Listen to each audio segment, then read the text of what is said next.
Alright, let's see how it goes. Hopefully it'll mess up.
Okay, hey, what's up, everybody? Welcome. If you're watching,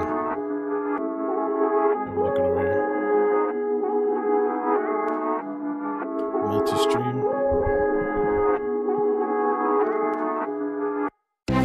It's kind of late too.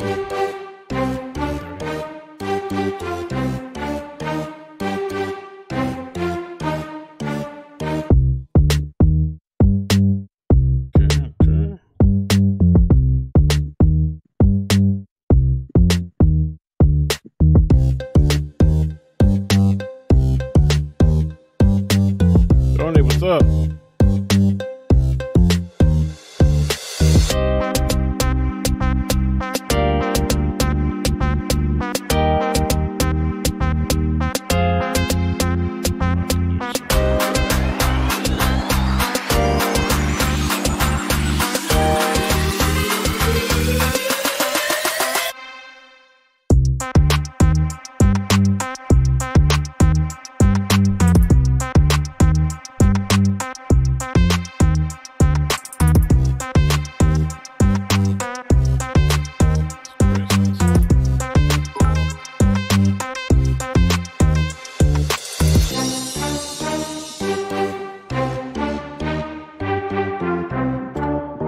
Hey, what's up, everybody? Welcome. It's iCkEdMeL.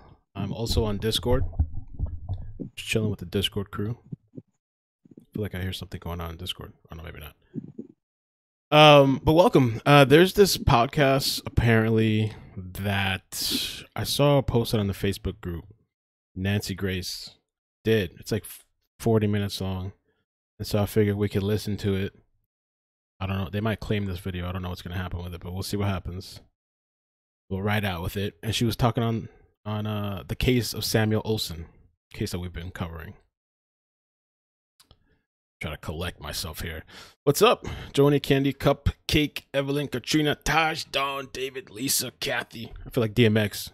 Live Brenda, Walisa, what up? How's it go? Okay, really quick before we start with the podcast thing.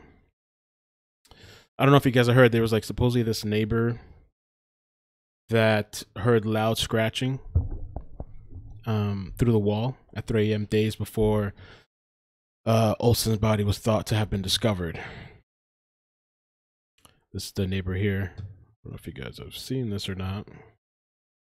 Tiffany Schultz says she heard bizarre scratching through the walls around the time Samuel is thought to have died. You got any pictures here? Welcome, what's up? Kind of last minute stream. We're going to be listening to Nancy Grace.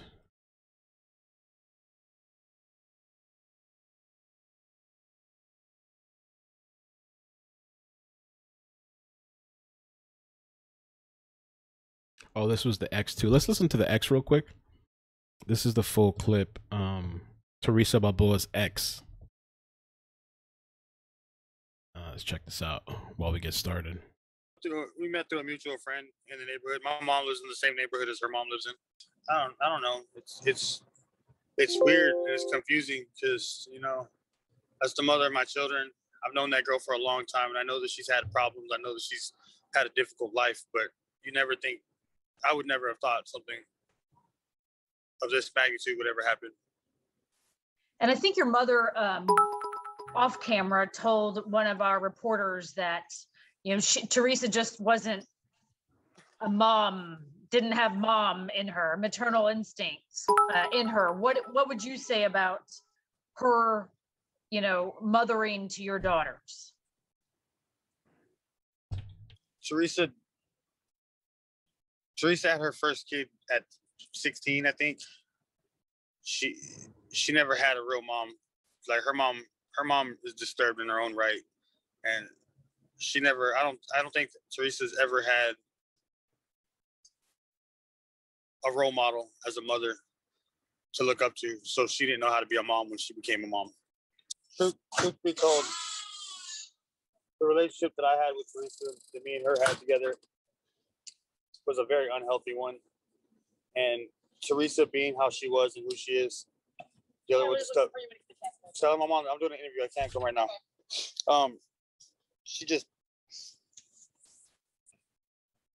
Theresa loved being a mom. I don't know what happened or what switched in her mind or what flipped her switch, but at one point in time, Theresa loved being a mom. And that's what scares me and hurts me and bothers me so much with the situation is that, like, as a father, the only thing I've been thinking about is that little boy and my kids, you know, and like, although I don't live with my kids or my kids don't live with me, that parental instinct never dies with me.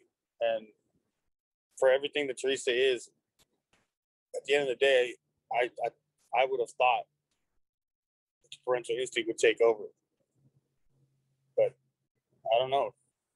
Switch wasn't working for her. That was the interview. I think it was a couple of days ago, 2 days ago, that came out with Theresa's ex, which is the father of two of her children, two of the daughters. We've spoken on that, and then also the neighbor saying that they heard these weird scratching sounds. I don't think I'm gonna go into all this stuff because I think most people know about these updates. What I really wanted to kind of come in and do is listen to Nancy Grace. There's apparently this podcast that came out. It's like 30-40 minutes. I figured we'd kind of chill and listen to it together. Indigo, thank you for the super chat. Appreciate that. Yeah, I should be here. Okay. Thanks for the super chat. So yeah, let's listen in. Where's that website? Here it is. It's from the Samuel Olson Missing Child Group. Let's see here.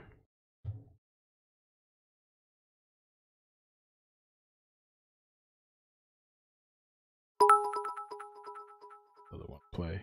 Good thing I downloaded it.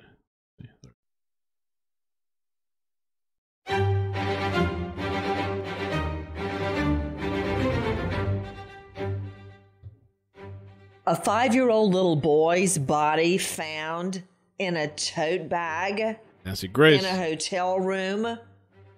I'm Nancy Grace. This is Crime Stories. Thank you for being with us here at Fox Nation and Sirius XM 111. How does that happen? Big thank you to our partner making today's program possible. It's Kansas City Steak Company. Dads and Grilling Go. Hold on a second. Let me do something else. I think I'll be better.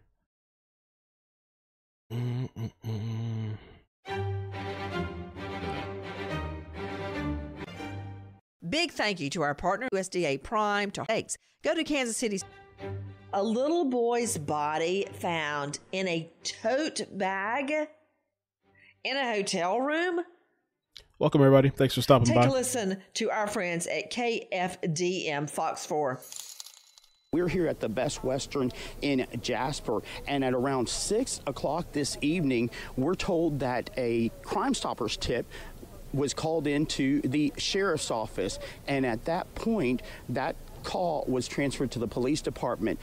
Thank you, MH. Appreciate the super chat. Much appreciated. Chief Gerald Hall says he sent one of his officers here to the room because, according to him, the call said something to the effect that a missing boy was inside in a tote bag. Well, we understand one of his officers went inside and immediately backed out. We don't know if because he saw something disturbing or something suspicious, but immediately the chief says that all his officers would not go inside. They wanted to protect this scene and not contaminate the scene. And basically, it has been sealed off from even Jasper officers. An officer is standing guard. But other than that, this is the most activity we've seen in the last hour, and that is someone taking photos outside the motel room. And from what we understand, the Texas Rangers just arrived. And that's what we're doing right now, is waiting for Houston authorities to come and actually begin this investigation. I guarantee you that was not a photog or a journalist taking those pictures. That was a crime scene technician. I'm trying to get the visual. Police get a tip, an anonymous tip, that a little boy is in a tote bag in a hotel room. They bust in and immediately stop and back up and start backing up. Why? What did they see? What was in that room that made them all back up, holding the journalists and the reporters at bay? I can only imagine, again, for those of you just joining us, the body of a little boy found in a tote bag in a hotel room, and you can bet your bottom dollar we're on it. And I want answers. Don't you? Don't you? For those of you that have children, or maybe you're an aunt or an uncle, who in the hay would do this to a little boy? With me, an all-star panel to try and sift through the clues that have been left behind. Jason Campo, Chief Prosecutor, Cameron County, Texas, 5 years in the DA's Office of Family Violence Unit. Dr. Alan Blotke, PhD, clinical psychologist out of Birmingham. Blotke specializes in criminal cases and child forensic cases. Dr. Jeffrey M. Jensen, Professor Forensic Pathology, Director of Autopsy and Forensic Services, University of Michigan Medical School, former medical examiner in Milwaukee. Oh, we got it. Thank you, Lynn's Jacobs. Thank you for the stars. Hey, Mel, glad I'm awake for a live once. For once, it's been a while. Yeah, good to see you. County, Wisconsin. Tom Ruskin, private investigator, joining us today, president of CMP Protective and Investigative Group, former New York City police detective investigator, and you can find him at cmp-group.com. Andy Comm, director of victim services, advocacy, Crime Stoppers in Houston, and anonymous tip. Serena, this is just so bizarre to me. A very narrow question to you to start it off. Let me understand. An anonymous tip led police to this hotel room? It's crazy, isn't it, Nancy? An anonymous tip, but was it really anonymous? I have a hard time understanding. Don't police have caller ID? I mean, is it really anonymous? Who would know that there is a boy in a tote bag in a locked hotel room? Big question, right? And we see things on TV all the time. Let me go to you, Tom Ruskin, private investigator, where there's a phone call and somewhere somebody is tracking that call and they know where it comes from. That's just on TV. That's not real life, right? No, that's real life. I mean, most of the police lines are tapped and taped and also have caller ID, enhanced caller ID. So some of the numbers that are calling are going through an 800 number, which shows the number, so would lead police potentially to that person who is calling for the tip. And then they would respond to it. And I got to tell you, so often I would handle felony cases with an anonymous tipster. It's not always anonymous. It's someone very close to the case that wants to remain anonymous. And in this case, I can tell you why. Because there is a dead child involved in a tote bag. But how did the whole thing get started? Take a listen to our friend Steve Campion, ABC 13 Houston. This little boy's grandmother is pleading for help, pleading for information to find Sam. You really could hear the worry in her voice when she spoke with us less than 12 hours after police wrapped up a search warrant that they had executed at this apartment complex in Southeast Houston as they have continued their search looking for this missing boy. She described the boy as sweet, kind, smart. She says Sam loves dinosaurs and Toy Story, and that there's been conflicting information about this case, that it's been complicated from the get-go. She says someone knows something, and she shared this message with us. As a mom, and as a grandma, if you know anything or you think your child is capable of this, you need to sit them down and pray with them and make them do the right thing. I know it's hard to have to think that you love somebody and somebody could do something. Jason's on Discord. There's a couple of us here on Discord, chilling, listening in. Katrina's here. Oh no, Jason's not here. I don't know where he went. We got Evelyn, Katrina, Cupcake, Flossie here. But we need to know. Discord You are crew. hearing the grandma reaching out, begging for clues. And I find that very, very interesting. Right off the top to Jason Campo, Chief Prosecutor, joining us out of Cameron County, Texas. Jason, thank you for being with us. Because right there, you're hearing the grandma. She doesn't know what's happened to baby Samuel. But she's saying, if you think your child, I guess adult child, did this, right there, that's telling me she doesn't think this little boy just wandered away and maybe accidentally got into a pond. She thinks at the get-go, somebody took the child. That's very clear to me. What do you think? That's right. She's looking for somebody to report somebody, to tell somebody something that they know. She knows that somebody did something to this child, and they just need answers. You know, I'm thinking about a search warrant that was filed, and I find it very, very interesting. A lot of people, Serena Fazan, think that there was something nefarious about a search warrant being filed where the child went missing. It's not. That's where you start every investigation. And cops never know when they go to the home, are they going to give us permission to go in, or do we need a warrant? So they better have a warrant when they go. Of course, I always assume that parents are going to give permission, but they went with a warrant anyway to search the home, and they found nothing in the home, and the search for little Samuel goes on. Is that correct? Well, absolutely, Nancy. And, you know, in order to get a search warrant, you know that the judge in the case has to find some probable cause to be able to go in. Yeah, the fact that that's the last place that the boy was seen, and now he's missing. You hear the grandmother pleading and pleading for answers. I'm trying to figure out in this case, straight out to Dr. Ellen Blotke, PhD, clinical psychologist, joining us out of Birmingham.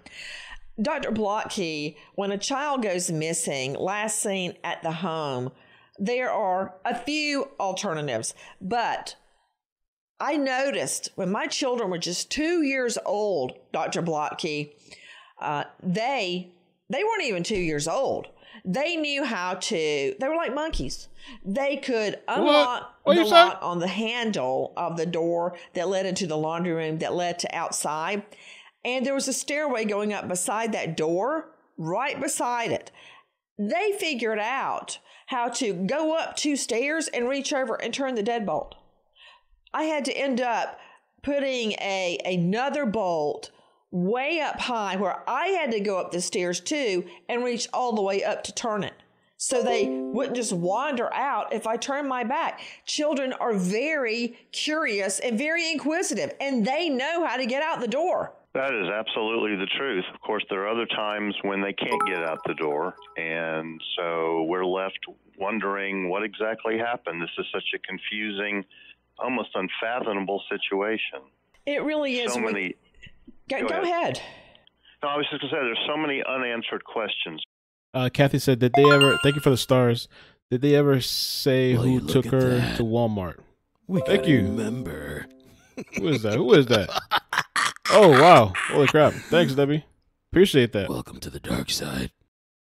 Thank you for joining.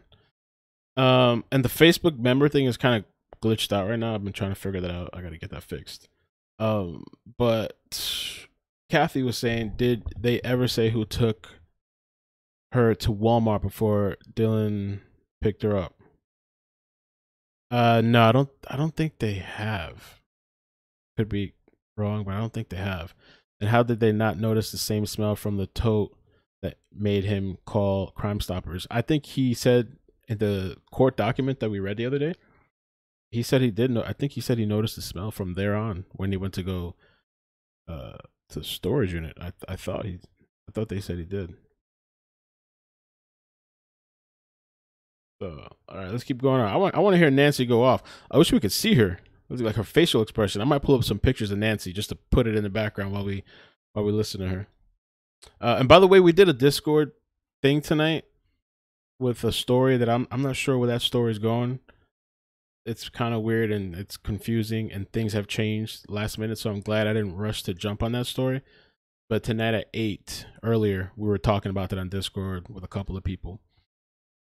And that's not one of those videos that I would want to put out yet until all that stuff is figured out. So, but we'll get there. We'll see. There's so many different possible players in this situation, and so many unexplainable relationships in this situation. Oh my goodness, of course, because you've got the parents separated and there's a custody battle going on, and that muddies the water about who took little Samuel. Big thank you to our partner making today's program possible. It's Paint Your Laws Perfect. It's so funded. Text the word / is that tote bag obviously dead room in a tote bag obviously dead. But let me ask you this. Serena Fazan joining us, 4-time Emmy Award winning reporter and anchor. Serena, tell me about the area. Well, tell me about Jasper, Texas. Well, Jasper, Texas, in fact, I know it's about 2 hours from Houston, but why don't I even look up details about Jasper? I mean, it's not a very big community. It's a small town where people are looking out for each other. Hold on, Serena Fazan. Andy Kahn wants in. Andy Kahn, Director of Victim Services at Crime Stoppers of Houston. Tell me about Jasper. Jasper, Texas is rural Texas. Oh, what is that? What in the world?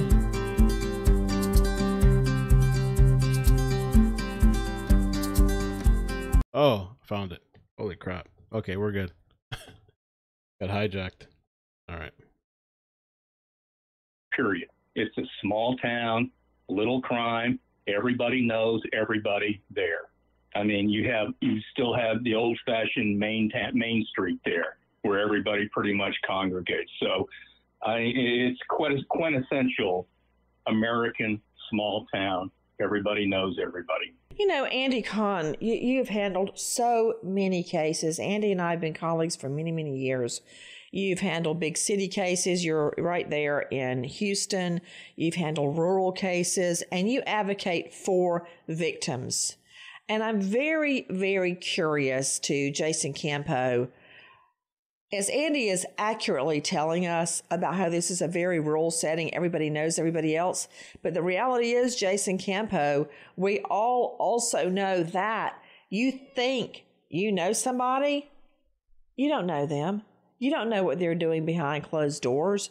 You don't know what neighbor may have been watching this child. It's a little town. Let's think about Delphi for a moment. The 2 girls taken off the bridge in Delphi, I think sex assaulted, we'll find out, but I know murdered. And now, this many months later, a guy turns up grabbing the neighbor girl, I think she was 9, and taking her down into a torture chamber. What? Raping her.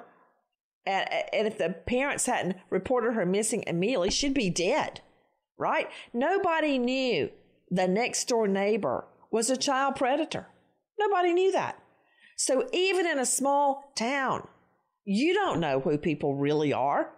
we see this all the time in family violence cases when I'm doing the voir dire on a trial and I ask, who has experience with family violence, and people always speak up and say, we didn't know that anything was going on until months after it had actually started, because nobody really knows what's going on behind the closed doors of somebody else's house. They know the image that they present in public or even in private with family members, but they don't know what's going on once the doors of the house are closed.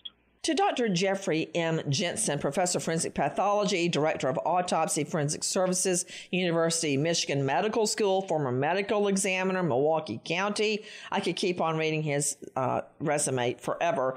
Dr. Jensen, thank you for being with us. How much? I'm glad to be here. So for the people that are just joining, this is a Nancy Grace podcast that looks like it came out today.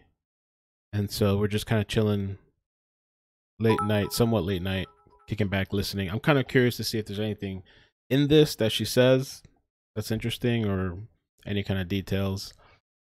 So yeah, that's what we're doing. Here. Yes, sir. How much does it hurt a case, hurt the medical examiner in trying to find a COD, cause of death?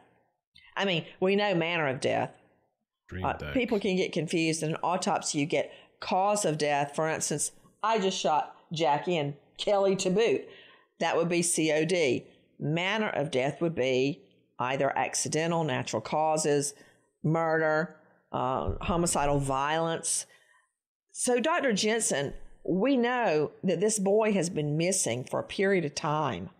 We now know, at the very least, he's been, I guess, folded up into a tote bag in a hotel room. How badly, if the room is at room temp, how badly decomposed would his body be if he had been there, let's just say, a month? Well, it would depend upon the storage of the body. If the body was held in a cool area, for example, or some other or a heated area, the temperature would drastically change the opinion as to the time of death. Okay, let's go with room temp.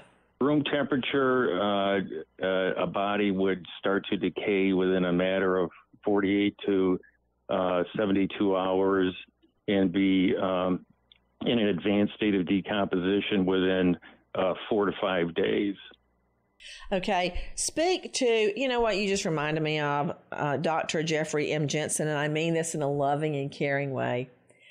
You remind me of all the times the medical examiner would see my beat up Honda pulling up and probably try to hide, because I would have to go through every line of the autopsy report, which can be many, many pages, to get it in regular people talk so I could understand it.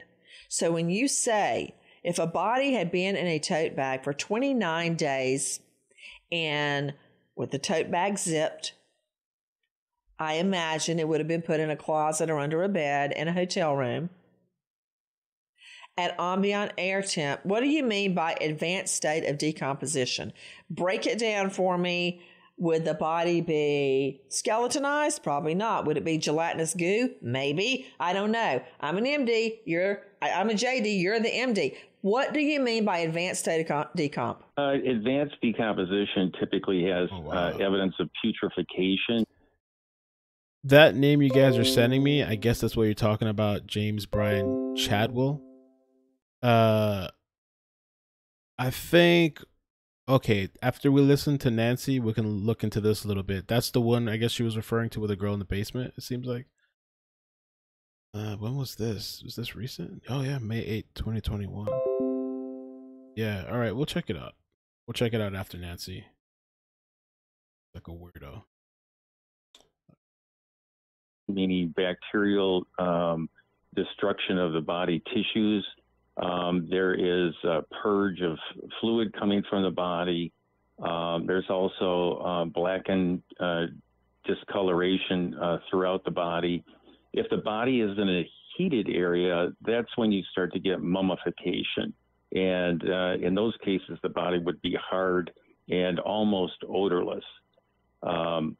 going back to the initial scene, I think the well-trained police officer that entered that scene probably detected an odor of decomposition in the hotel room, maybe a disarray of the surroundings that indicated some kind of an assault. But knowing that he probably did need, legal approval to go into that scene is one of the reasons why he probably backed out. The combination of an odor, suspicion of criminal activity, and then the need to maintain a chain of custody and legal permission to enter the scene. You know, Andy Kahn with me, Director of Victim Services at Crime Stoppers Houston.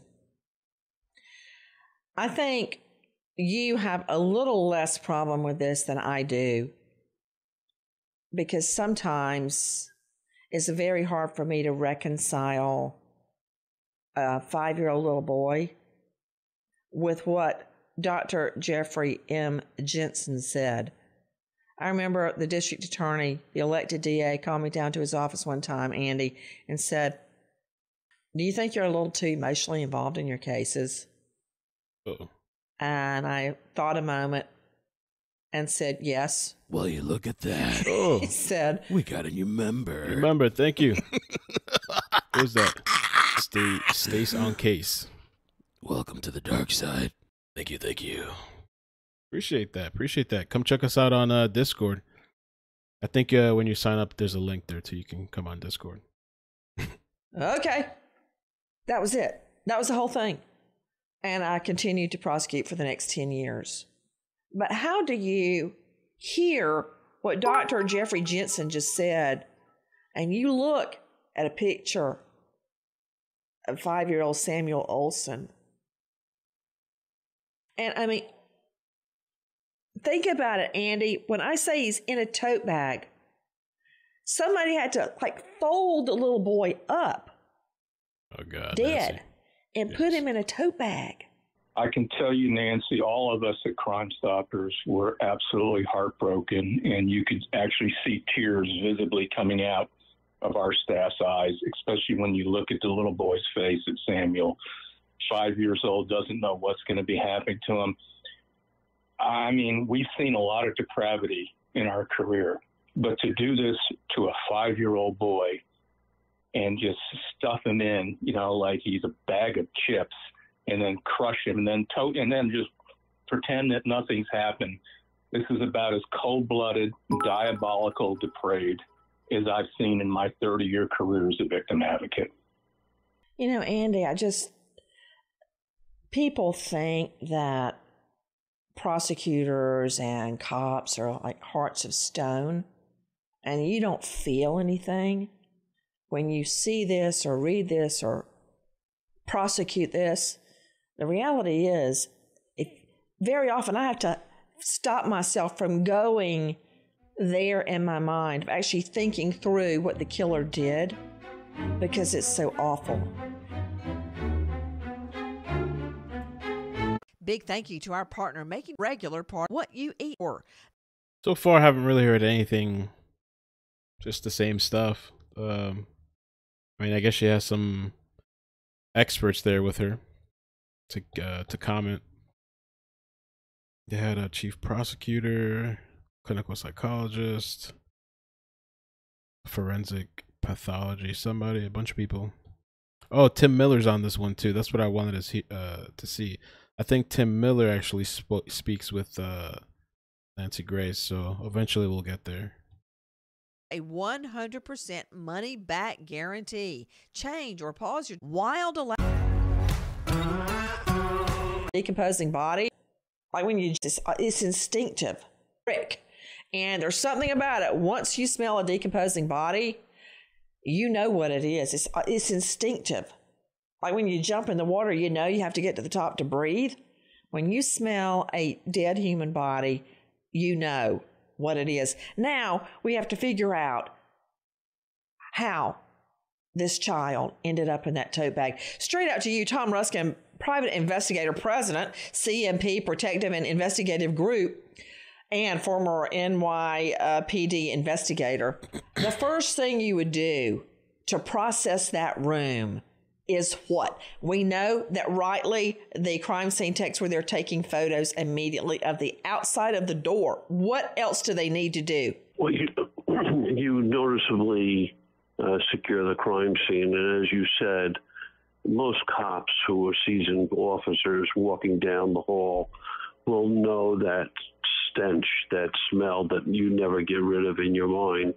At that point in time, it's the officer's responsibility to secure that crime scene, to make sure that detectives and crime scene detectives come and start to forensically process that room, moving towards where they know that body will exist.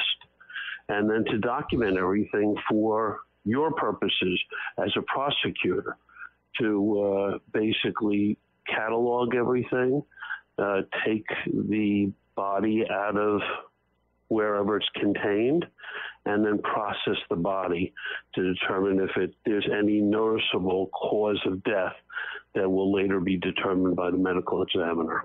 Nancy, this is Dr. Jensen, and yes, I just like to point out that it's important to get the medical examiner or forensic pathologist involved early in the case, because the autopsy essentially starts at the scene, and it's important for the forensic pathologist to get a firsthand view of the remains as soon as possible in order to start the process of determining the actual time of death or establishing the time of death.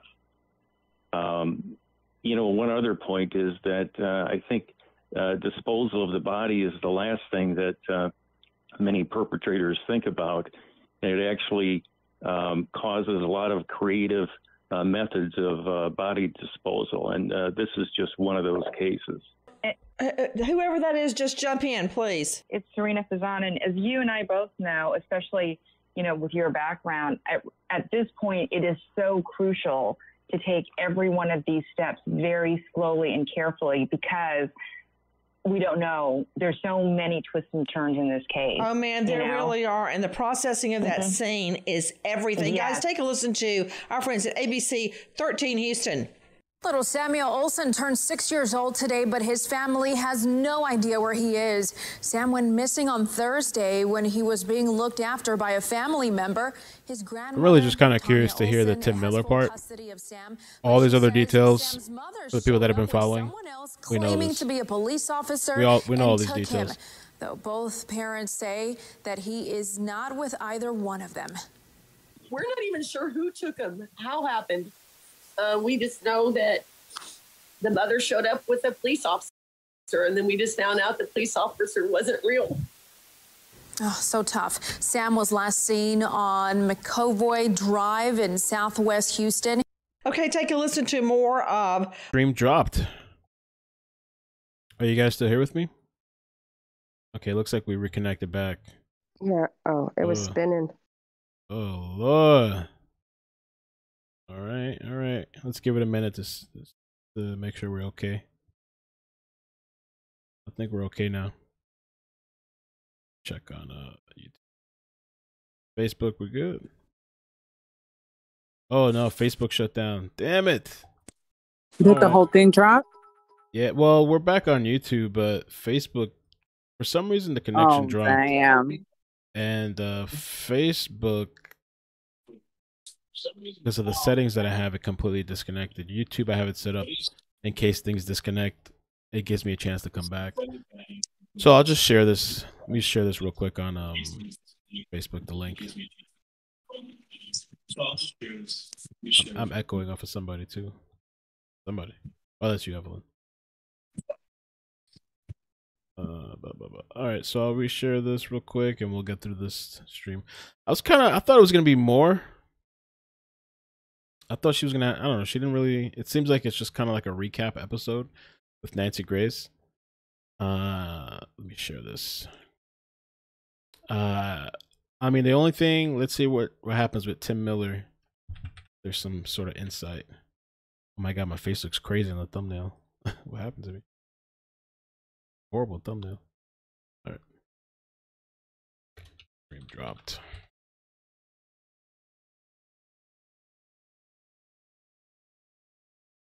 Okay. All right, sent that back out to Facebook.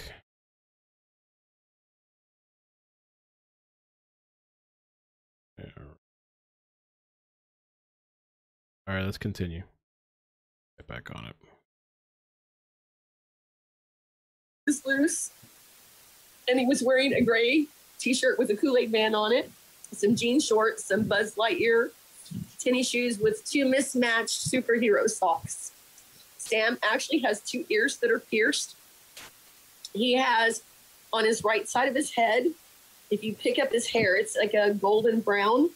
He has a white birth spot that he's had since he was a baby that's like this big and it's white, but you kind of have to lift his little curls up to see it. So if anybody has seen him, please, please, please call HPD.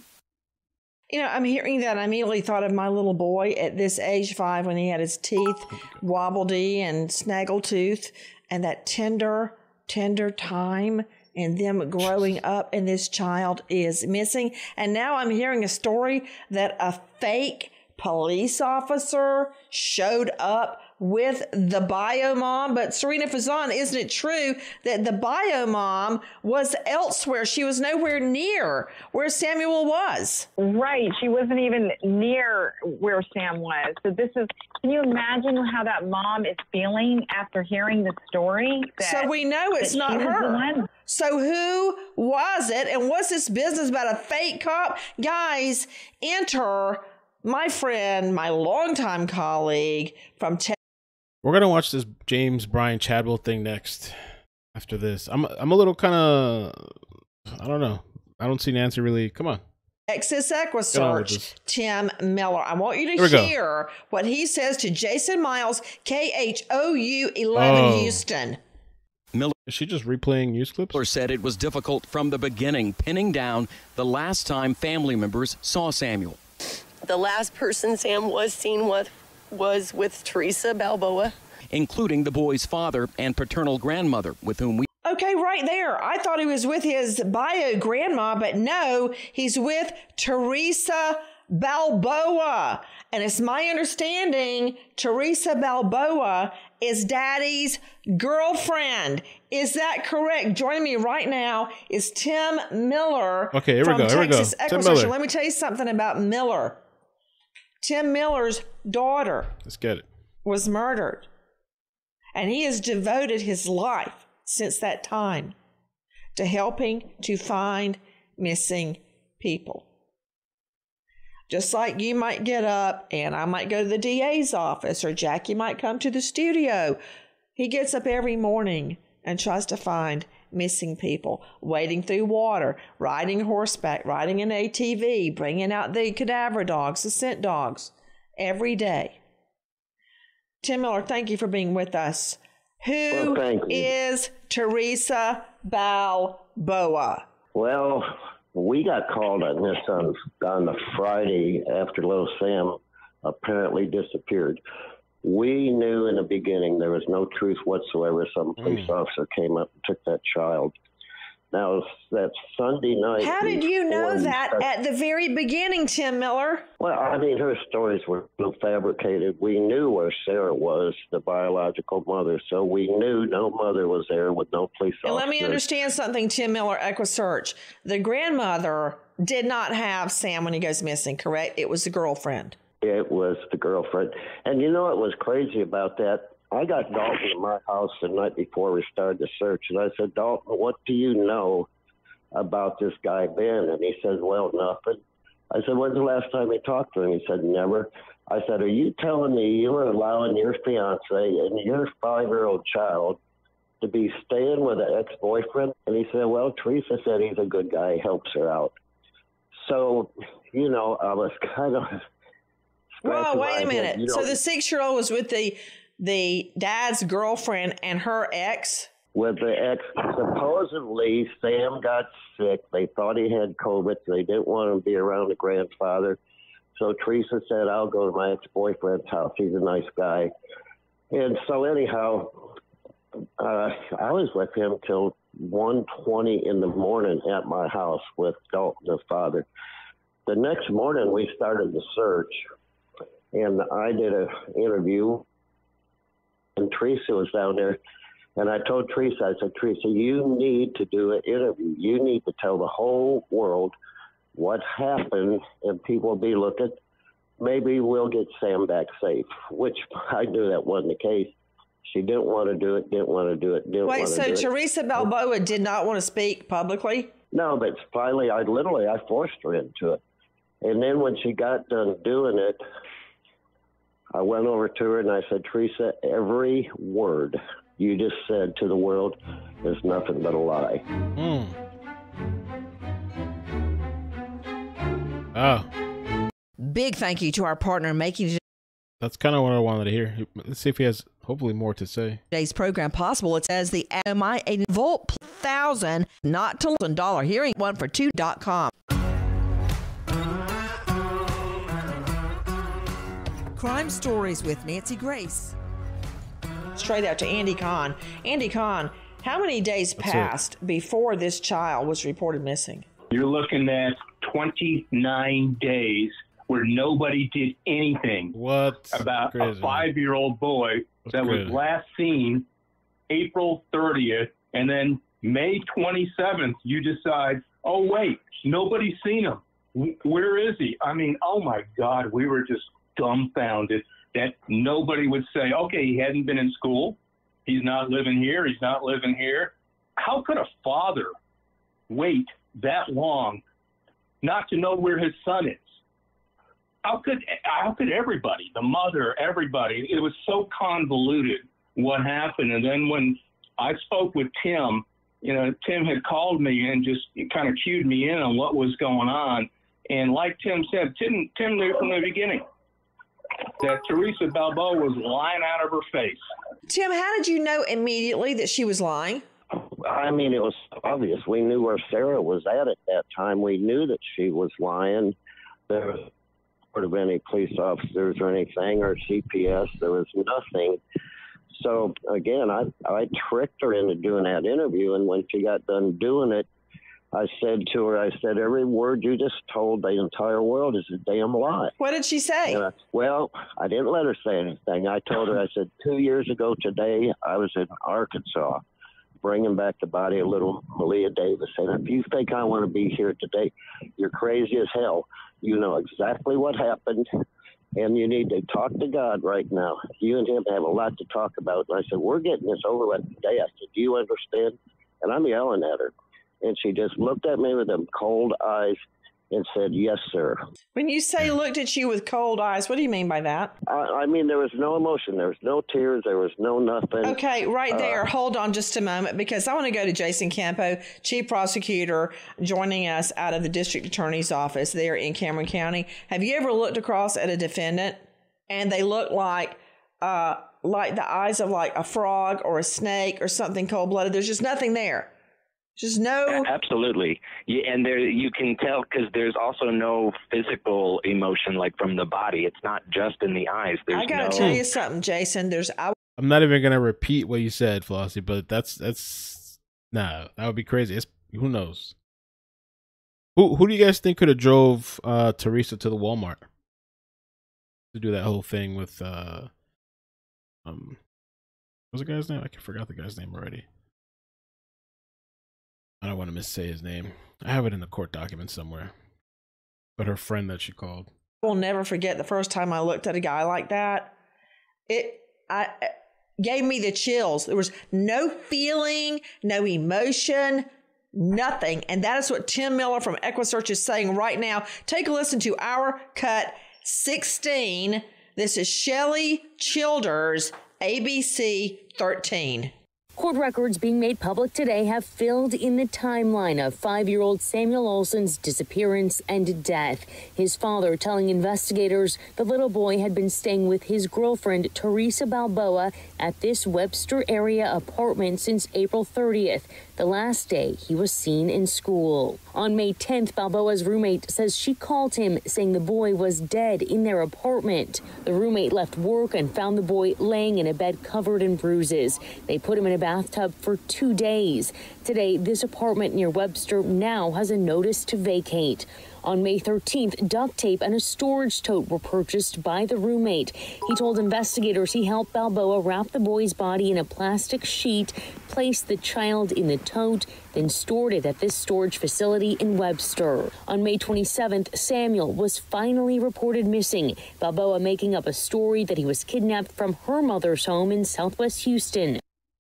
And there you have it, too. Dr. Alan Blotke, clinical psychologist, joining us out of Birmingham, who specializes in criminal forensic cases.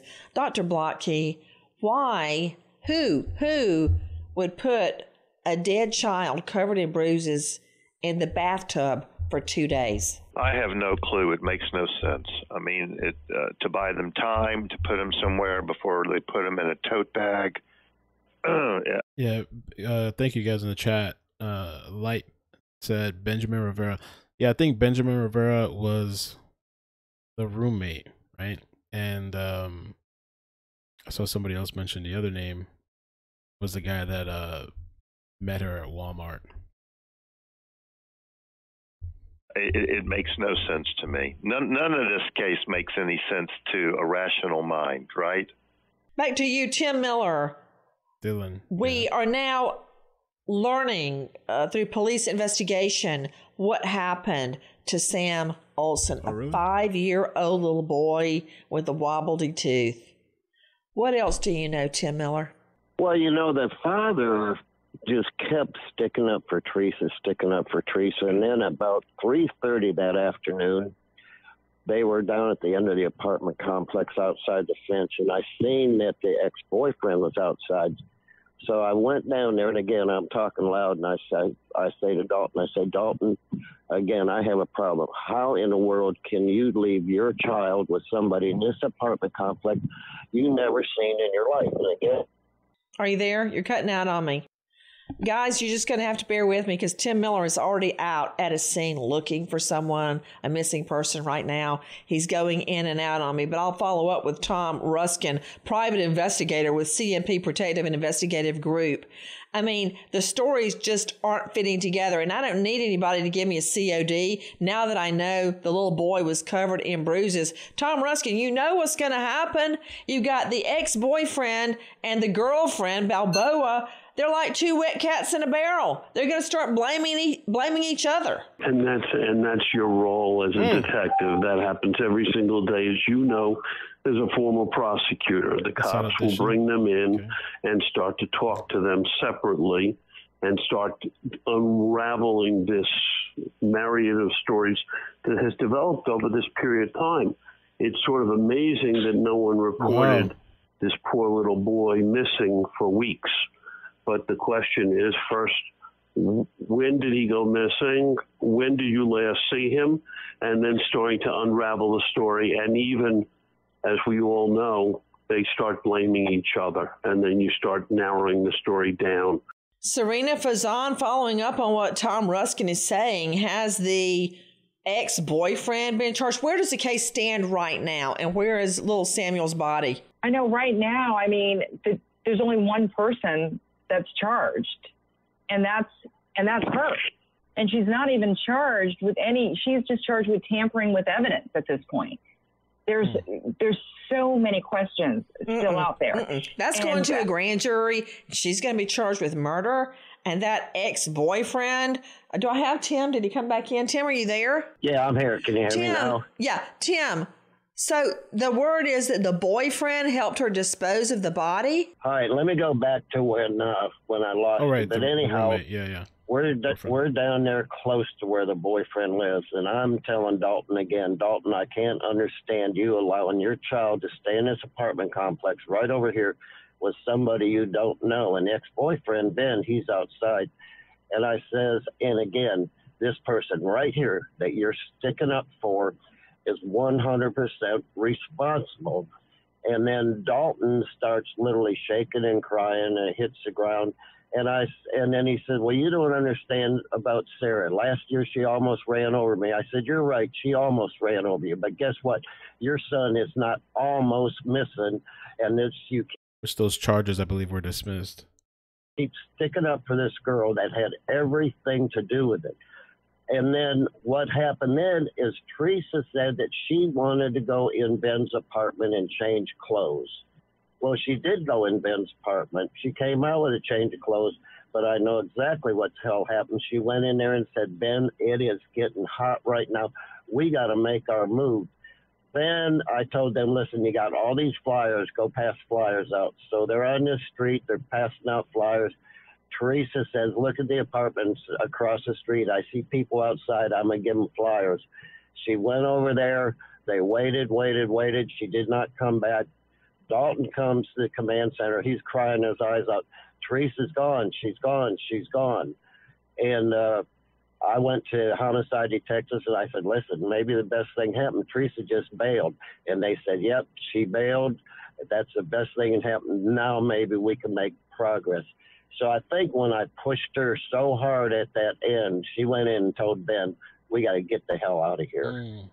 Tim Miller, every day you lay it on the line. I appreciate you being with us, joining us from where you are right now on the job. I guarantee you there are going to be more charges in this case. They're probably waiting on an official cause of death, which is hard to do with a decomposing body. And that ex-boyfriend, I guarantee you, he is not walking away from this. We wait as justice unfolds. For right now, I'm going to find my children, and I'm hugging them and making sure they're safe from people like Theresa Balboa. Goodbye, friend. So that was the Nancy Grace podcast. To me, it was mostly like a recap, everything we already know. So the best part, I think, for me personally, was just hearing Tim Miller and hearing some of his insight. But even the Tim Miller, they were having a hard time communicating because he was in the middle of a search or doing work. So kind of interesting. Like we mentioned earlier, Teresa's bond was increased, I think, to $600. She's still only charged with, which I really believe it's going to increase. I think they're waiting on, I don't know, the autopsy and forensics. It's a little surprising that Teresa's boyfriend, or live-in, or whatever you want to call him, the guy that had an apartment with Theresa, where Samuel was found on the bed when she called the boyfriend to come home, and he comes home and Samuel's in the bed, and then they put him into a bathtub and they go buy the supplies and all this kind of stuff. So we're gonna see what happens. We'll keep watching. I wanted to kind of before I move on to this next weirdo story that I have no idea what it's about, but it seems kind of interesting and weird. And somebody sent me a link for this guy had TikToks. This guy had a little girl in the basement, kind of a weirdo. If I can find I can open it back up on Discord. Yeah, I can get that. So real quick, before we move on to that, apparently there's a petition. I think it was Tanika brought it to my attention. It was posted on the Inside Edition on their Facebook page, and it's a petition drive mounts to charge dad Dalton Olson in connection with his son's disappearance. Let's see how many.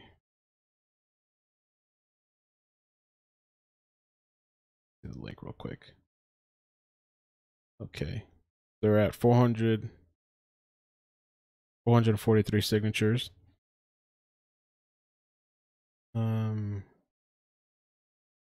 It just says Samuel Olson was fought over and landed in the hands of his father, who ultimately kidnapped him from his mother, who tried endlessly to get her son back with no help from the system. His father, Dalton Olson, Theresa Balboa, and Benjamin Rivera are at fault and should face the same fate with the judicial system, according to this petition. And Inside Edition shared it. And yeah, so far Balboa is the only person charged, which I'm surprised. This roommate, nothing yet. Her bail was increased to $600K. A prosecutor said additional charges could be filed after little Samuel Olson's autopsy, which is what we were talking about. She was charged with evidence tampering involving a human corpse. All this stuff, we've been kind of covering this over the previous days, so like and went over the court documents. So let's get on to this weird one. Weird one. Have you guys heard of this guy named James Brian Chadwell? Heck is this? Before we watch the videos that before we watch the videos that was posted on this YouTube page, let's read a little bit of the details. Let's see. This work?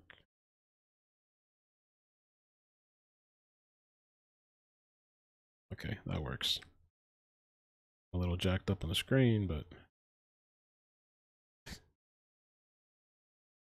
fix myself a little. Okay, hopefully it looks all right. In the corner.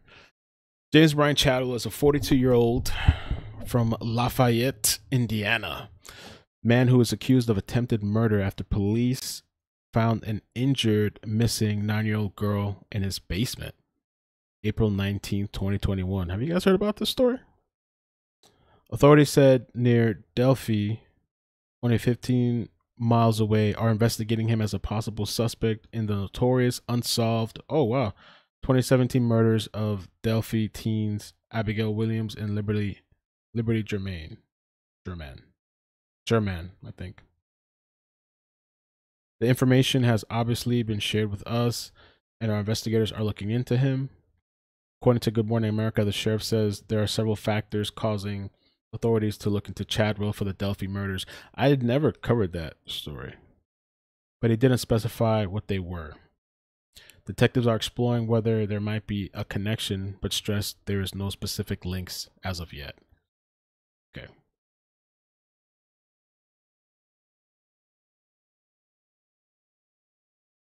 Chadwell is a felon with an extensive criminal history. Some have noted that he has chilling tattoos of girls' faces on his arms. Oh. Somebody made a post. Explain this tattoo, please. Someone who knows this man. Tell us who the girl on his arm is if it's not Libby Germain. It's not Germain, it's Germain. Germain. I think Germain. Germain would be with the E. They're going to kill me. The affidavit accuses Chadwell of choking and assaulting a girl and locking her in his basement. Jesus Christ. The probable cause affidavit says that the missing child was subsequently located in the residence of James Chadwell on Park Avenue in Lafayette, Indiana. According to the affidavit, officers were dispatched regarding a missing child report near Park Avenue in Lafayette on April 19th. Upon arrival, officers took a report stating a female child approximately 10 years old had left her residence at approximately 6:30 p.m. and could not be found. While officers were searching the neighborhood, they made contact with James Chadwell, who told officers the girl had been at his residence earlier but had left. Officers continued their search, but later returned to Chadwell's home and asked him for permission to check his residence. He allowed them in, and the officers checked the basement, which they said was secured with a chain lock. Damn.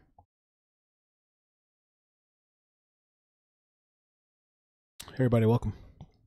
We're just kind of touching on this other story that you guys were telling me about. I think Nancy referenced this story, Nancy Grace too. They found a young girl who was visibly distraught and crying with her clothing on the floor beside her. She was identified as the missing girl and said Chadwell tried to kill her. She was injured and taken to the hospital for treatment. Wow.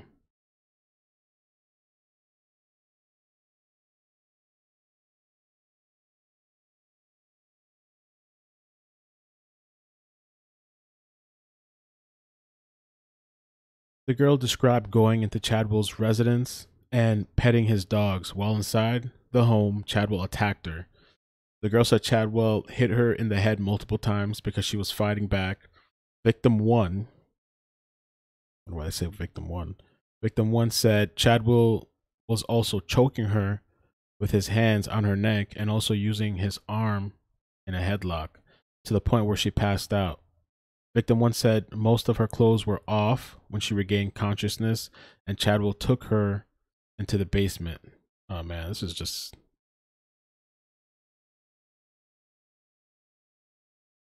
He attempted to have intercourse with her and made her perform. Oh God, yo, I did not know this shit was gonna go like this. This is just like perform on him.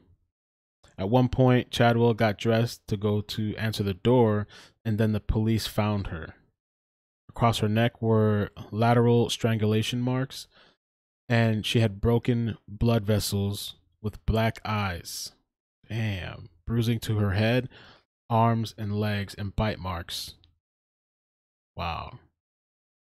The girl also had a dog bite, according to WLFI. Bro, I haven't even heard of this story. Court records show that Chadwell faces the following charges: attempted murder, attempted international killing of another child,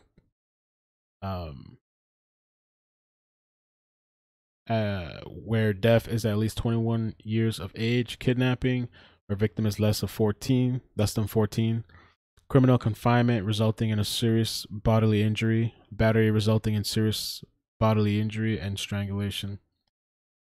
A post on Facebook from a woman who said she was related to the 9-year-old victim claimed Chadwell strangled her so bad blood came out of her eyes.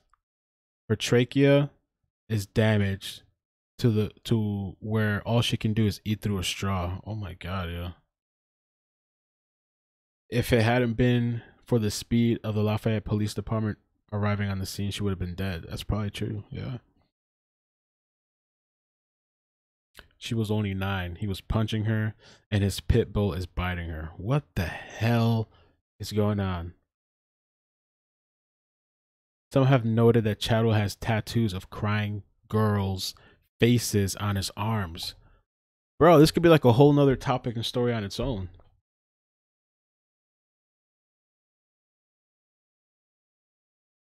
Astute observers noted that Chadwell has tattoos of 2 girls' faces on his arms in which they appear to be crying blood. Some people on social media believe one of the faces looks like Libby German. However, authorities have not publicly connected Chadwell to the murders of Libby and Abby, other than to say they're looking for him. Oh, look at that.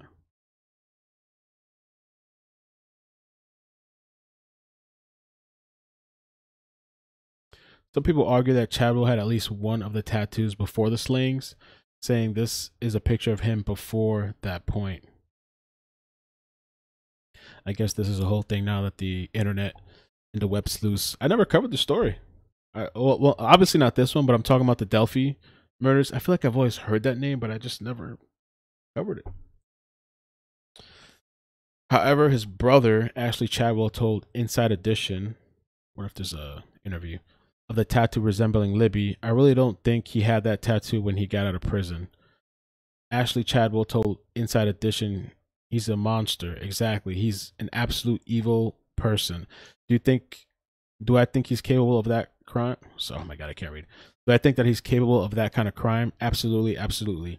He's shown numerous times, not only to his friends, but his family as well, that he has that kind of evil streak in him. His stepfather told the show he thought Chadwell was capable of being a killer of Abby and Libby.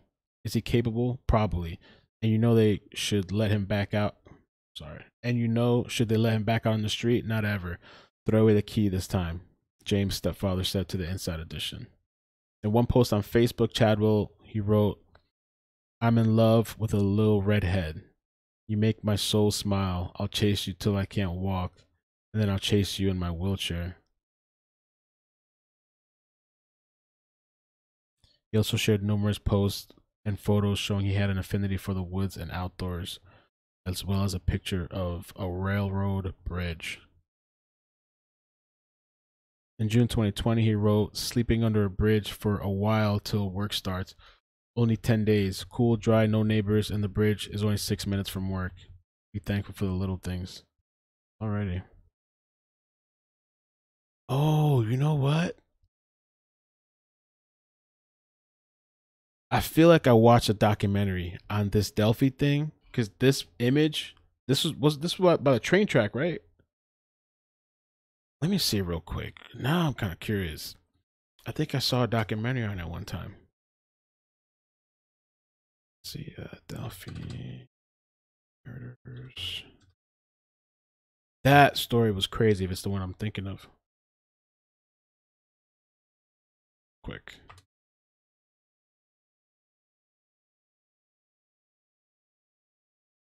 Yeah. This is the one I think. I wonder what would be a good. Let's finish this. But there was something I saw somewhere. I remember because wasn't the video from like one of the phones or something like that? Let's see how old we're.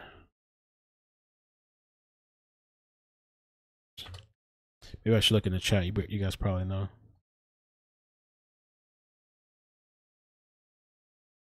Let's see what the chat's saying. Okay, 13-year-old Abigail and 14-year-old Libby. They were on a hike. Yes. And she posted a photo of Abby walking on the bridge. This crap was creepy. I remember the story. I never covered it. All right, I'll see if there's something good and brief after we're done talking about this weirdo. Maybe we can see a little brief documentary for the people that have never seen this or heard of this. We can check out a little clip after.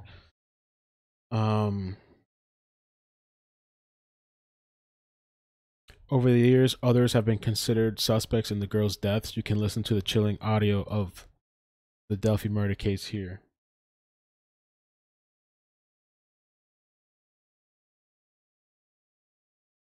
Yeah, this is the photo of the bridge. All right, I'm gonna skip over this stuff.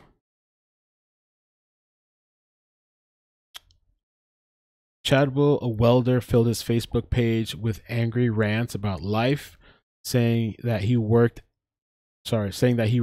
everything and cries a lot. In one of his voluminous posts on Facebook, Chadwell wrote, "Sometimes I'm up, sometimes I'm down. Everything was going so well, but I had to wreck it because I don't understand easy. I wrecked it now. I'm here again at the beginning. I cry a lot because I know there are people dealing with worse. I'll survive, but a lot won't. We need to come together to help everyone, especially the ones that are struggling. It's up to us to make a difference. It's not about the skin color or religion. It's about loving one another. We're all in this together. Let's make this monumental. I support this movement. Back me and smile." Man, I honestly don't care about this guy's poems, man. Oh, this is kind of weird. Oh, a second.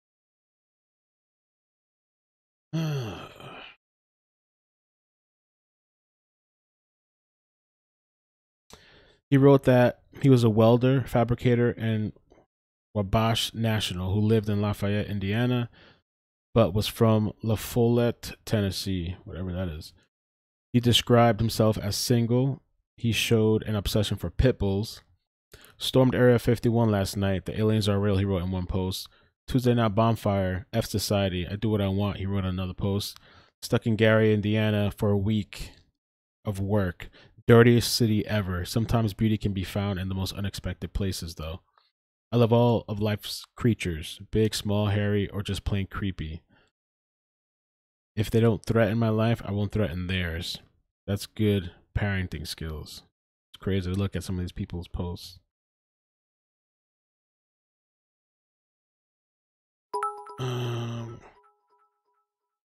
He wrote here, "I've had a schoolboy crush on this girl since the car wash and train trestle.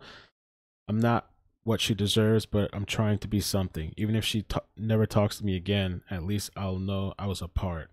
Baby, please don't make me keep searching for you." I can't read this crap, yo. This is, what is this shit? I don't want to read all this guy's posts on Facebook. Weirdo. All right, let's get into his, before we play the TikToks. Chadwell has a lengthy, assaultive criminal history in Indiana and South Dakota. The probable cause affidavit says that Chadwell has an extensive criminal history. He was convicted of a criminal recklessness with a deadly weapon, a felony in Miami County. He was convicted in 2000 in Pennington County, South Dakota for assault, aggravated, a felony, and was convicted of stolen property. He was convicted in the U.S. District Court of South Dakota for being a felon in possession of a firearm in 2001. Yada, yada, yada. Guns, assaults, public intoxication, 90-day jail sentence. Court records show he used to live in Peru, Indiana. His father filed a notice of claim to evict him from his address in 2020. Long list.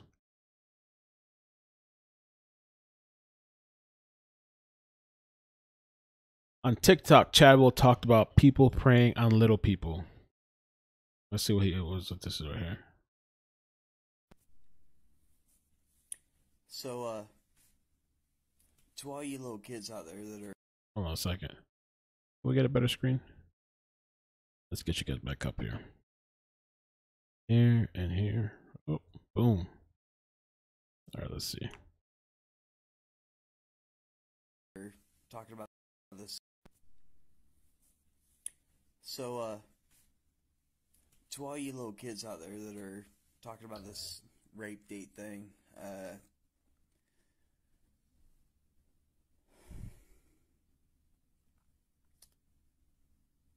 my nose doesn't look like this because I cut myself shaving.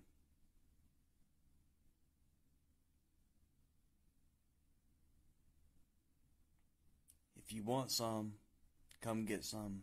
Quit preying on little people. Oh.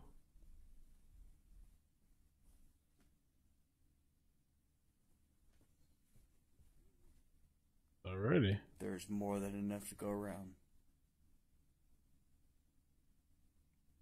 Come find me, or I will find you. Okay. In a chilling TikTok video recorded April 18th, Chadwell said, so to all you little kids, well, we just heard him say it, I don't need to repeat the entire thing. And he had a nose injury in the video. This was April 18th. Oh, so when did this thing happen with this girl? Thought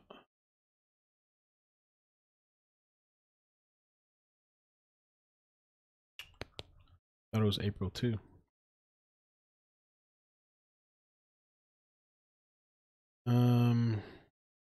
His TikTok page has now been deleted. There's a compilation, which I think we're gonna watch now. In another TikTok video on April 16th, he said, so this national R thing, it's a bunch of kids, ass kids, starting some BS. There's not really doing that. Nope, does that. If they do, we effing kill them all. That's all. They don't. Don't be a lamb. Don't be a lion. If you fall into the trap, that's your fault because you're an effing dumb ass. Get over it. Okay. Oh. All over the place now. Fix this.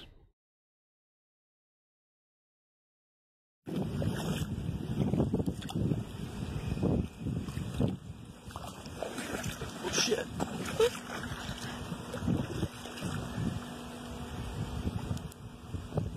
This is a flooded street. I'm in my boxers. Thunderstorm. Because I can. Live life. Have fun. Alrighty.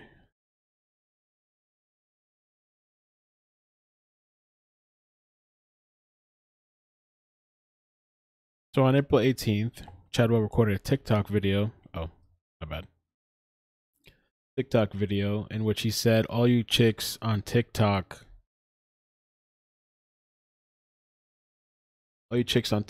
trying to slang your booty and slang your taco, whatever you're trying to do, you need to wrap that ish up. It ain't working. We got Pornhub. Oh, I probably shouldn't have said that.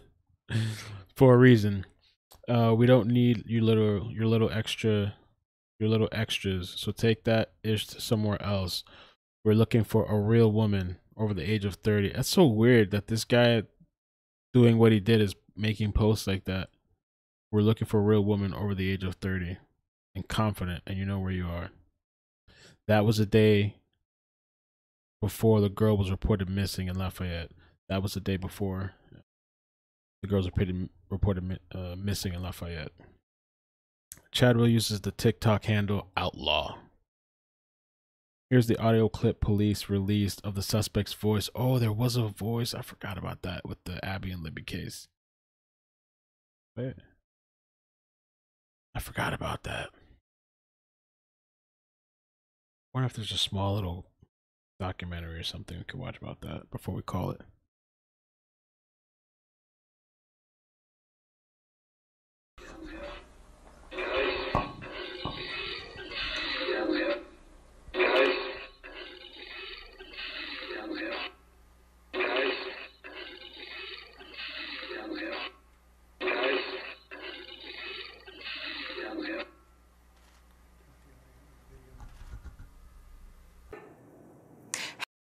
So, let me see.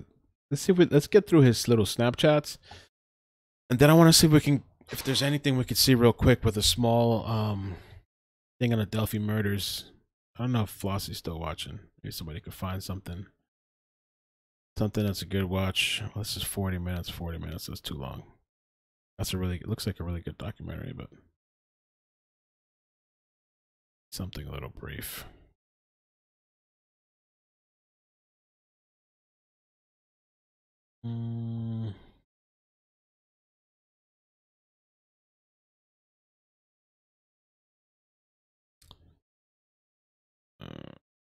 Maybe we should leave it for another stream. I don't know,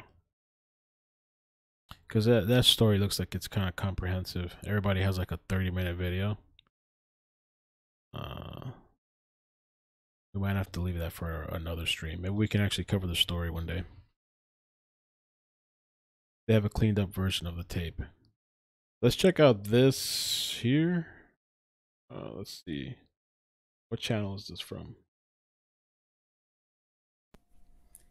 Okay, this is the channel. Oh, Wisconsin Right Now. Okay.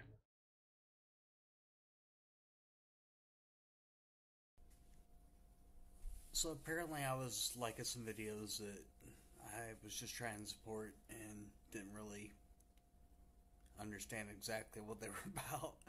But I'm still gonna fucking support you guys. You got me, I got you. That's all that matters. Keep doing what you're doing. I love what you all are doing. I don't want to get this. We should all be cheers. We're all in. I don't know what he's listening to, but copyright thing. So this national rape thing. It's a bunch of young ass kids fucking starting some bullshit just to get some social media support. They're not really fucking doing that. Nobody does that. If they do, we fucking kill them. That's all. They know. Really? Alicia said this guy had a zillion pics of bridges on his FB. That would be a really interesting thing. This guy's an outdoors guy. And I don't know, he almost kind of matches. I mean, I don't know the full story of Delphi, so I can't. But there's some similarities. The outdoors guy and all the bridges and this other girl he had locked up. Don't be a lamb. Be a lion. If you fall into that trap, that's your fault. Because you're a fucking dumbass. Get over it. So I said I would never do this. Because I'm not photogenic for one thing, but I also just really don't like people. I have dogs. But I just wanted to say thank you to all you people out there that are sharing your stories and inspiring the rest of us to keep trying and doing our best. It means more than you know. We're gonna watch a little thing on the Delphi murders. Flossie sent one. There's the one that's like 14 minutes, and there's another short clip. That story probably really deserves its own video and stream and whatever. Hey, Deanna, Heather, welcome. That's Yes, really come all on. I got. I'm not here for the shares and the likes and any of that stuff. I'm just here for support for others. Okay, there's something I want to get off my chest. To all you black folk out there that are constantly trying to stand up to the government because they're corrupt. Thank you. I love you. Okay. And no, you're not in this battle alone. We're all in this together. United we stand, divided we fall. Let's win one for the people. Jesus. For our people. So, all you chicks on TikTok trying to sling your booty or sling your taco, whatever you're trying to do, you need to wrap that shit up. It ain't working. Nobody, we got Pornhub for that shit. We don't need your little extras. So, take that shit somewhere else. We're looking for a real ass woman. Over the age of 30. And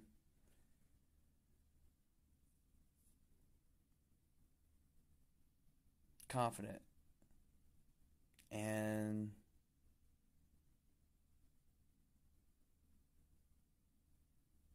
you know who you are. So I probably shouldn't be doing this, but I just want to again to everybody that I want to play the music. look it out. Yeah, I can't play that. Guys, something else though, huh? You watch this already too?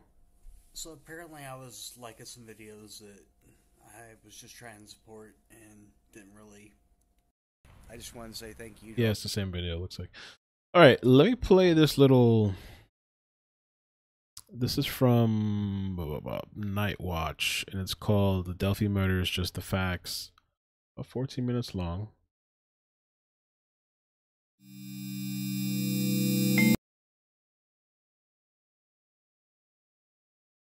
I'll put the channel. I'll just share the video. Then you can see the channel if you want to go support the channel. Night Watch.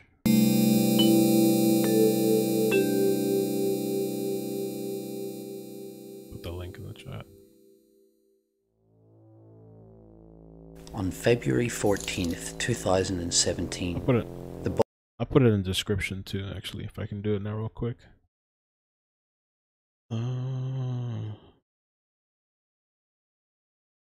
Oh crap, what am I doing here? Oh, thank you for the super chat. Chris Thorns says, showing love, bro. I shouted you out on my stream earlier. Oh, thank you, man. Appreciate that, bro. Gracias. You guys can go check him out too on YouTube. Chris Thorns show. I'm gonna share this link here too. Chappelle show. Okay. Serious. bodies of Abigail Williams and Liberty German were discovered near the Monon High Bridge Trail, part of a larger historic trail system in Delphi, Indiana. The murders received global attention, and it is not uncommon still to see articles published shining further light on the extremely limited information released thus far.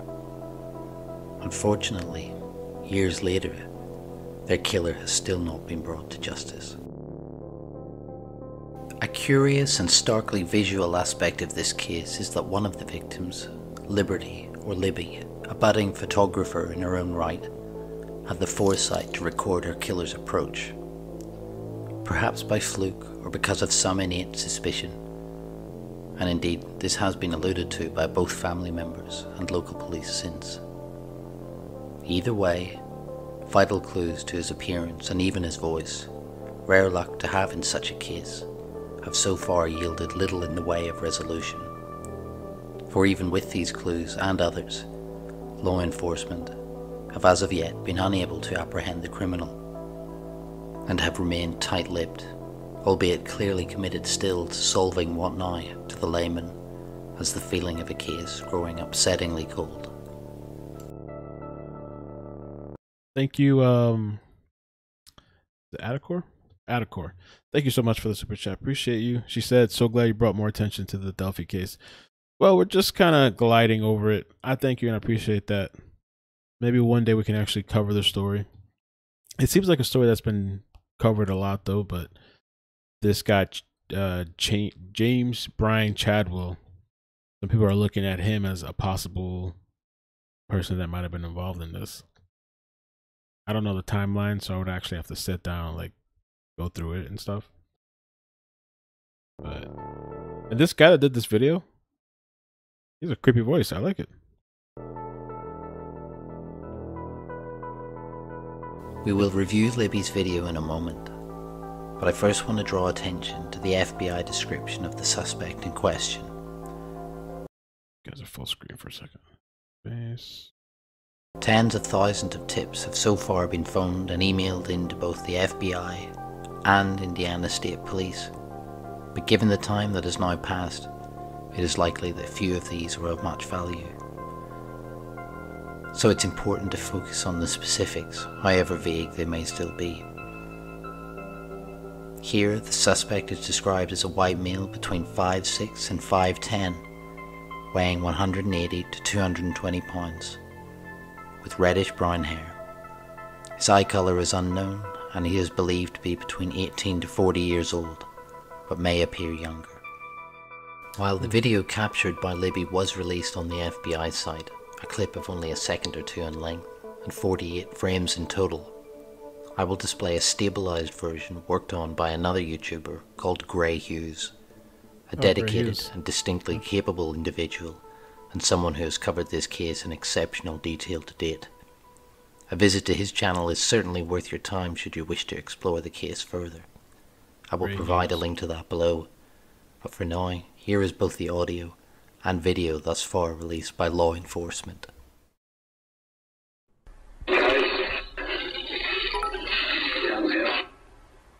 Let me get you guys a little bit of a full screen too for that one.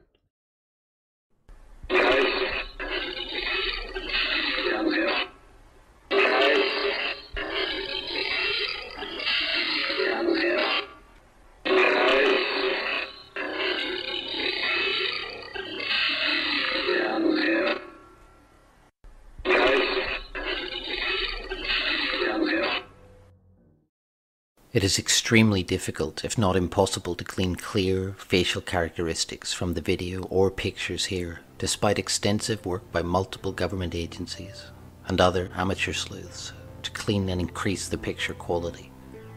Nevertheless, it is all we the public have to go on in terms of visuals, and only due to the quick thinking and steady nerve of the unfortunate victim.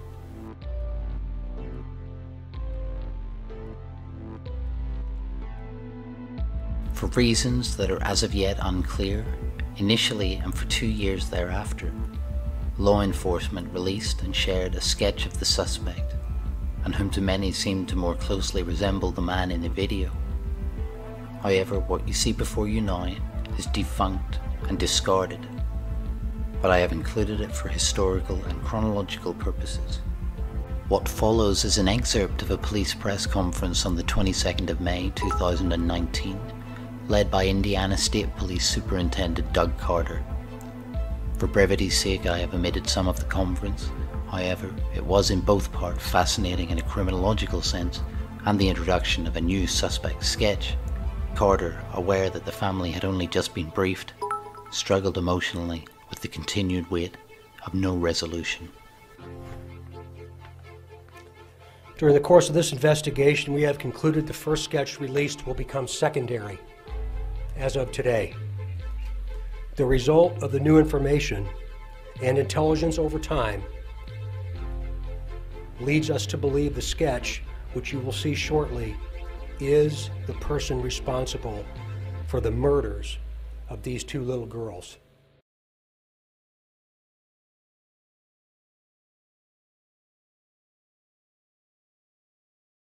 We also believe this person is from Delphi, currently or has previously lived here, visits Delphi on a regular basis, or works here.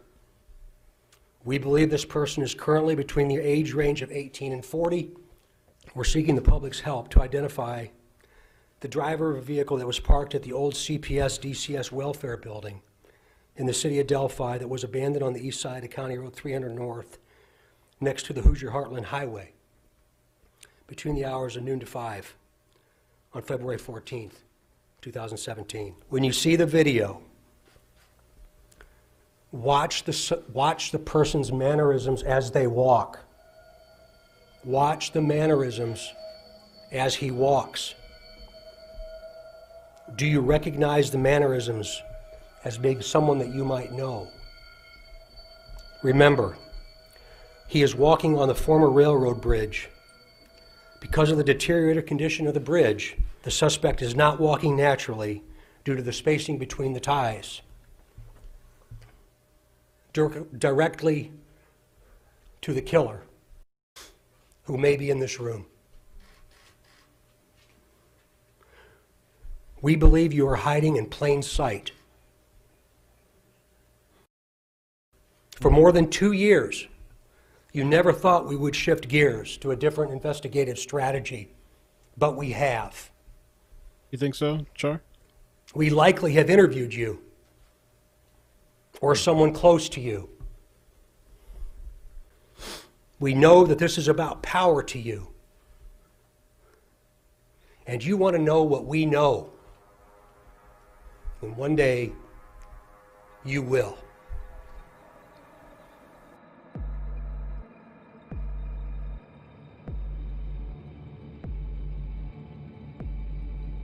It was the 13th of February, the day prior to the discovery of their bodies.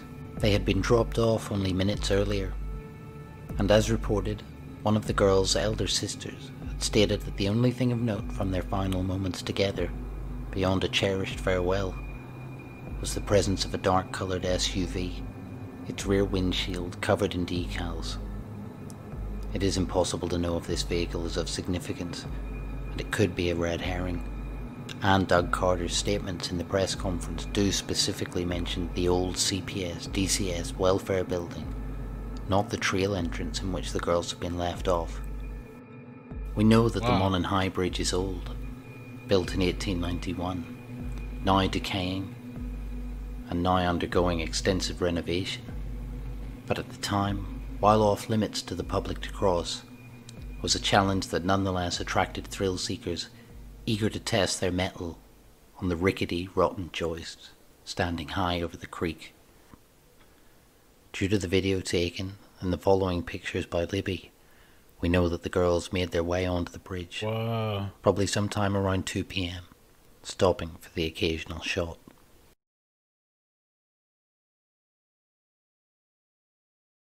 It's creepy. That said, these were real people with real... I never knew that bridge was that big. I've always just seen like the picture like this forward looking like just as it is. I'd never seen like an overview. I never knew the bridge was that high. I never knew about that whole thing with the layout of that place. Pretty crazy. Lives and needless deaths. And I am sensitive not to aggravate further already suffering families with yet another video of the many on this platform which deal seemingly exclusively with rumour and innuendo. Besides, the details of their death have never been released. And would you really want to know? It's a matter for the families, not us, the voyeuristic viewer. Suffice to say, a terrible, malicious event occurred to two young girls who should have had their whole lives ahead of them. For long-form versions of this overview, well-created and professional podcasts... Yeah, I saw this one that I was going to look at, but I think it's kind of long. HLN. I think because it's getting kind of late, maybe we'll leave it for another day. I mean, I probably could do a video myself, but I don't want to commit to it because there's all this other stuff going on. But it might be something to revisit, especially with this other guy now. Who knows? Yeah, I remember this a while back, and I remember that video.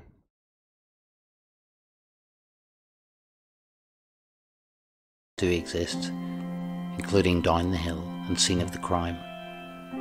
An episode of the latter containing a detailed interview with former Carroll County prosecutor Robert Ives is well worth a listen.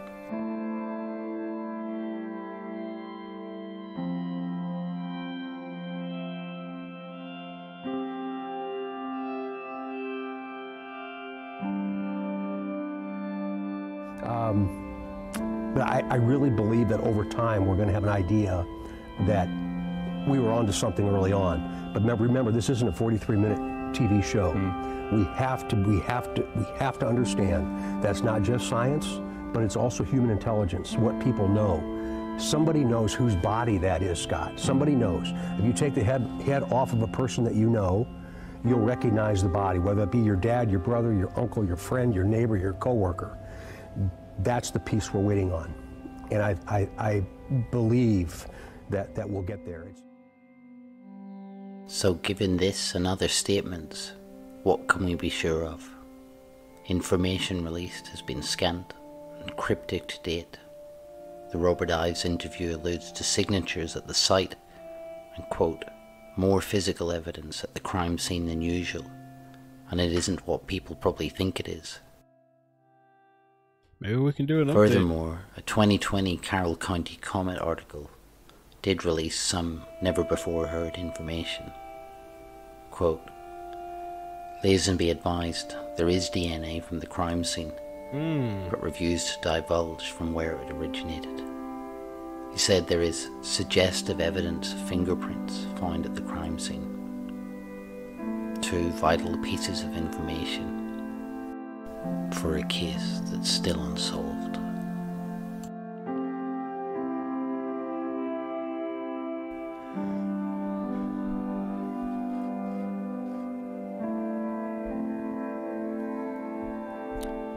We try so hard to understand how a person could do something like this to two children. I recently watched a movie called The Shack.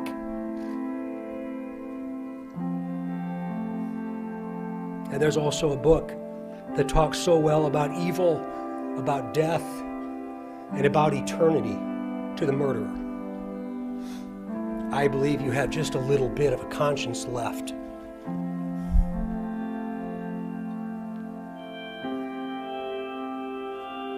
And I can assure you that how you left them in that woods is not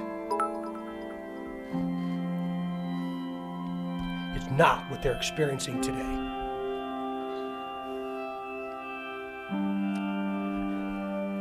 I just want the family to know that when I take my last breath on this earth, I'll be thinking of them. Never in my career have I stood in front of something like this. Please be patient with us, please. We're just beginning. We are just now beginning. And I can tell you on behalf of the sheriff and the police chief, so many other partners that have stood with us over this period of time, that we will not stop.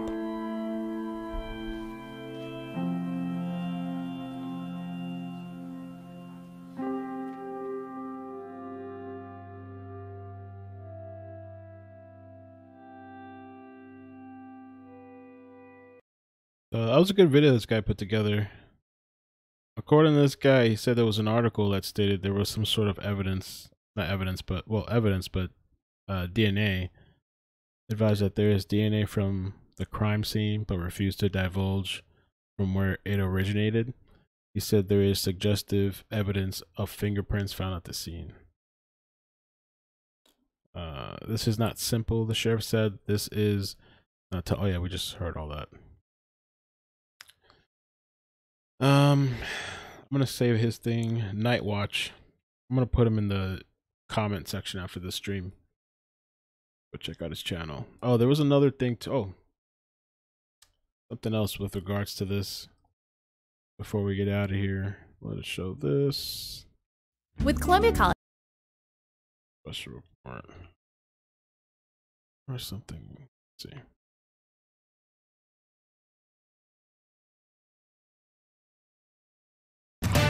Investigators in Delphi are looking into what could be a new lead in the 2017 killings of Abby Williams and Libby German, but they caution this is very early in the process. We told you last week about James Chadwell. He was arrested in Lafayette after prosecutors say he kidnapped a 9-year-old girl, sexually assaulted her, and threatened to kill her. The Carroll County Sheriff telling us that case caught their eye and they are, quote, looking into him. Investigators are not sharing many details about the investigation. They know any sign of progress on this case is big news. Libby's sister, Kelsey German, tweeted reminding the public there have been thousands of tips just like this one in this case, and she cautions against getting too invested in a potential suspect without more proof. If you have any information that could help find this. Yeah. So there's been others, I guess. They're saying.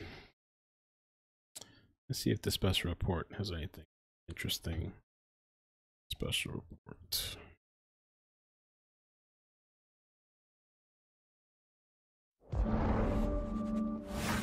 I'm Susan Hendricks in Atlanta. Welcome to a Weekend Express special report. It is February 14th, 2021. On this day, 4 years ago, the small town of Delphi, Indiana. Oh, this is 20 minutes long. No, we can't do this now. Oh, they're talking about the Down the Hill Delphi murder podcast. Yeah, maybe sometime maybe I'll cover it. I mean, this story has been covered a lot, but maybe if some ties do come forward with this James guy, maybe we could do something. This James guy is pretty weird. It's lucky that girl's alive. But alright, I guess that's it, man. Thank you guys for joining. I'm feeling kind of tired. Appreciate you guys coming through tonight. Just kind of a laid back, whatever happens. We listened to Nancy Grace, her podcast, and the only thing really from there was the Tim Miller part. To me, everything else is kind of like we've already spoken about. But it was interesting to see this weird story with this guy. And think about the Delphi murders again. These two girls, Abigail Williams and Liberty German.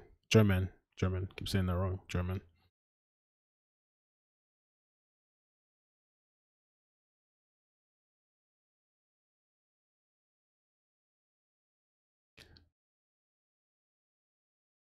Yeah, that whole story. There's a lot, even when I'm looking at it on Wikipedia. But all right, yeah, thank you guys for coming. I'm gonna get some rest. Appreciate you guys. Have a good night. Take care. Be safe. And we'll be following up with all these different stories. I can't even talk. Different stories. But appreciate you guys. Love you. Good night. Peace. Peace. Discord crew over there. Discord. Let's go Discord. Take care. Be safe.